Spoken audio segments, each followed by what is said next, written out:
بالکل حاوی ہو چکے ہیں۔ ان کو مکمل طور پر یہ خیال بھی نہیں ہے کہ ہم کیا کر رہے ہیں، ہم کیا نہیں کر رہے، کیونکہ یہ زمین کے اوپر بیٹھے فرعون کی پوجا کر رہے ہیں، لیکن ان کو یہ خیال نہیں ہے کہ ہم نے قوم سے ووٹ بھی لینا ہے اور عوام کے پاس بھی جانا ہے، لیکن اس بات کا خیال نہیں ہے، کیونکہ یہ فرش کے بیٹھے فرعونوں کی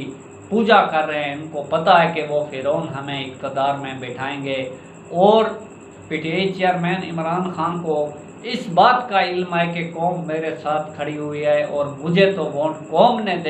دینا ہے، اور ان کی تمام امیدیں اللہ کی ذات پر ہیں، لیکن ان کی جو امیدیں ہیں وہ فرش کے بیٹھے فرعونوں کے اوپر ہے، اور یہ فرعونوں کی گود میں بیٹھ کر آج بھی عوام کے اوپر حملہ آور ہوئے، اور کل بھی یہ حملہ آور ہونا چاہتے ہیں۔ ان کی نسلیں دیکھیں، جو یہ اپنی نسلوں کو ہمارے اوپر مسلط کرنے جا رہے ہیں۔ نواز شریف کی بیٹی مریم نواز، حمزہ شہباز کا بیٹا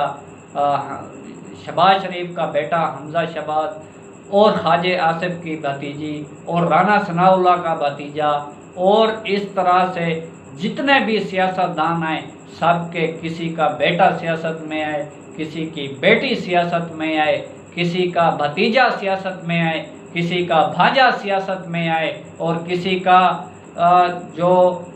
داماد ہے وہ سیاست میں آئے، لیکن یہ اس طرح سے قوم کے اوپر اپنے خاندان کو مسلط کرنے جا رہے ہیں، اور تانا دیتے ہیں P T I chairman Imran Khan کو کہ آپ کی پارٹی کے اندر مڈل کلاس کے لوگ ہیں، یہ وہ لوگ ہیں، کوئی P T I chairman Imran Khan کا رشتہ دار نہیں ہے، یہ ورکر ہیں، اور جنہوں نے پارٹی کے لیے خدمت کی ہے یہ وہ لوگ ہیں، اور ان لوگوں کو پی ٹی آئی میں آگے کیا گیا ہے، اور آج قوم بھی ان کے ساتھ کھڑی ہوئی ہے، اور اقتدار کو جاتا دیکھ کر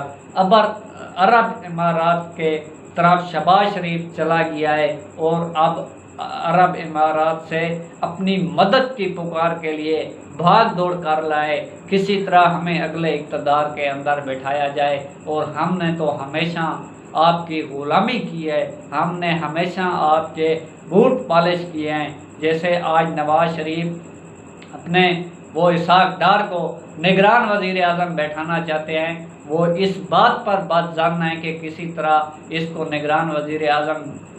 بٹھایا جائے، اور اس کے نگران وزیر اعظم بیٹھنے کے بعد میں وطن واپس آؤں گا۔ آپ جب بھی وطن واپس آؤ گے آپ کا جیل انتظار کر رہی ہے۔ ناظرین، آج کی اپڈیٹ یہاں تک تھی۔